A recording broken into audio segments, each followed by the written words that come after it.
Kagulat world, hindi na pwedeng tawaging simpleng rising star si Alex. Hindi na rin pwedeng sabihin na tsamba lamang ang bawat malaking pangalan na kanyang napapabagsak. Sa edad na 21, ang Filipina tennis sensation ay opisyal ng world number 20, may unang WTA Tour singles title na, at hawak ang tour leading na 7 panalo kontra top 10 players ngayong 2026, tabla kina Elena Rybakina at Elina Svitolina. At matapos ang makasaysayang championship run sa Washington, hindi nagpahinga sa tagumpay si Alex. Lumipat agad siya sa Toronto at tinalo si Alicia Parks 6-1, 4-6, 6-2 para makapasok sa third round ng National Bank Open. 6 na sunod na laban na ngayon ang naipanalo ni Alex at lalo lamang lumalakas ang mensaheng ipinapadala niya sa buong women's tour. Hindi na siya player na gustong makasilip sa elite level. Kasama na siya sa mga kailangang paghandaan. Sa Washington, dinaanan niya sina Zheng Qinwen, Leylah Fernandez, Elina Svitolina, Naomi Osaka at Jessica Pegula. Lahat ay dating Grand Slam finalist o kasalukuyang top 10 player. Tinalo rin niya ang top 3 seeds ng tournament, isang achievement na huling nagawa ni Barbora Krejcikova sa Dubai noong 2023. Kaya ang tanong ngayon, posible bang makapasok si Alex sa top 10 bago matapos ang season? Hindi pa ito garantiya. Malaki pa ang agwat sa ranking points at kailangan niyang manatiling healthy at consistent. Pero base sa kanyang resulta, mentality at kakayahang talunin ng pinakamahusay, hindi napantas siya ang top 10. Isa na itong seryosong target. May malaking pagbabago na sa tingin ng tennis world kay Alex. Noong una, siya ang exciting young player mula sa Pilipinas. Isang left-handed prospect na may mahusay na footwork, matapang na baseline game at malaking potential. Pagkatapos, naging giant killer siya, ang player na kayang manggulat ng isang superstar sa isang magandang araw. Pero ngayon, iba na. Hindi na lamang siya giant killer. Hindi na lamang siya dark horse. At lalong hindi na siya novelty story mula sa isang bansang hindi tradisyonal na tennis powerhouse.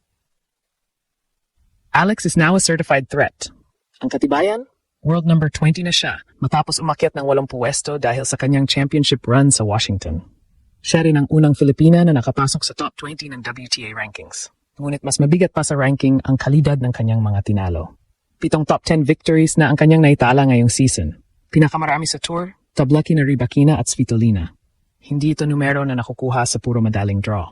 Sa Washington, parang dumaan si Alex sa isang gauntlet ng elite level competition. Una, si Zheng Qinwen. Sumunod si Leylah Fernandez. Pagkatapos ay sina Elina Svitolina, Naomi Osaka at Jessica Pegula. Bawat isa sa kanila ay may experience sa pinakamalaking stage ng tennis. Bawat isa ay may weapons, reputation at championship pedigree. Pero isa-isa silang nalampasan ni Alex. Sa final kontra world-class American na si Jessica Pegula, natalo si Alex sa unang set, 4-6. Naantala pa ang laban dahil sa ulan. Sa ganitong sitwasyon, maraming young players ang nawawala ng rhythm o napapangunahan ng pressure. Ngunit nang ipagpatuloy ang laban, si Alex ang mas kalmado, mas agresibo at mas determinado. Kinuha niya ang second set, 6-4, bago tuluyang dominahin ang deciding set, 6-0. Sa pagpapatuloy ng final, napanalunan niya ang 10-13 games sa pamamagitan ng fearless baseline hitting at dominanting left-handed serve. Isipin ninyo iyon, championship match, kalaban ng top seed, nasa teritoryo ng American player, at pagkatapos ng rain delay ay si Alex pa ang lumabas na mas matapang. Maging si Pegula ay kinilala kung gaano kalaki ang inlago ni Alex. Pinati niya si Alex sa kanyang outstanding tournament at pinuri ang napakalakas na fan support na sumusunod sa Filipina saan man siya maglaro. Para sa mga kalaban, hindi raw madaling harapin ang ganoong atmosphere, pero kahanga-hanga ang suportang natatanggap ni Alex. At dito pumapasok ang tunay na kahulugan ng takot na ang WTA. Hindi ibig sabihin na literal na natatakot ang bawat player. Ang ibig sabihin, hindi na pwedeng tingnan ng kahit sinong seeded player ang pangalan ni Alex sa draw at sabihing automatic victory iyon.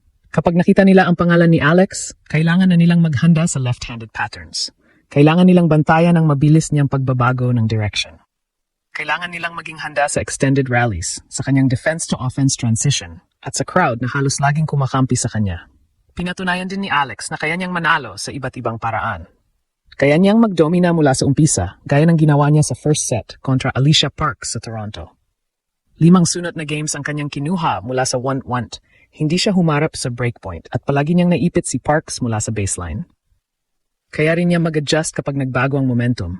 Matapos maagaw ni Parks ang second set, hindi nagpanic si Alex. Sa deciding set, bumalik siya sa pagiging aggressive, sinamantala ang kanyang opportunities at tinapos ang laban sa loob ng 1 oras at 51 minuto. 14 na breakpoint chances ang ginawa ni Alex kumpara sa 2 lamang ni Parks. 5 beses siyang nakapag-break at pinaganda niya ang kanyang record sa 3-set matches ngayong season sa 10 wins at 4 na losses. Yan ang sign ng isang player na hindi lamang talented, marunong na ring mag-solve ng problema habang nasa loob ng court. At yan ang dahilan kung bakit ang dating tanong na kaya bang makapasok ni Alex sa top 20 ay napalitan na ngayon ng mas malaking tanong. Gaano kataas ang kayang marating ni Alex ngayong season? Maging malinaw tayo, ang pagiging world number 20 ay hindi nangahulugang isang tournament na lamang at top 10 na agad si Alex. Ang ranking sa tennis ay nakabase sa points na naipon mula sa mga tournament sa loob ng rolling 52-week period. Ang mga nasa top 10 ay kadalasang may malalaking resulta sa Grand Slams, WTA 1000 events at iba pang major tournaments. Kaya kailangan pa rin ni Alex ng maraming deep runs para tuluyang mabura ang agwat. Pero ang mahalagang tanong ay hindi kung sigurado ba ang top 10. Ang tanong ay, realistic na ba itong pag-usapan? At ang sagot ay oo. Una, may WTA 500 title na si Alex. Hindi na siya naghahabol lamang ng quarterfinal o semifinal points. Napatunayan na kaya niyang tapusin ang isang buong tournament at buhatin ang trophy matapos talunin ang pinakamalakas na seeds. Pangalawa, may 7 top 10 wins na siya ngayong season. Ibig sabihin, ang ceiling ng laro niya ay hindi pang top 20 lamang. Kapag nasa tamang rhythm, kaya niyang makipagsabayan at manalo laban sa mga player na nasa championship conversation sa pinakamalalaking events. Pangatlo, hindi natigil ang momentum niya pagkatapos ng Washington. 2 araw lamang matapos ang championship match, naglaro agad siya sa Toronto at nanalo pa rin sa 3 sets kontra Parks. Ang katawan, isip at emosyon ng isang player ay pwedeng maubos pagkatapos ng career-defining title, pero nakahanap pa rin si Alex ng paraan para manalo. Ang susunod niyang kalaban ay si Katie McNally na gumawa rin ng malaking statement matapos talunin ang Wimbledon champion na si Linda Noskova 7-6, 6-1. First career meeting ito ni na Alex at McNally, kaya hindi dapat maliitin ang American. Si McNally ay may confidence. Mahusay sa variation at papasok sa laban matapos ang isang impressive comeback performance.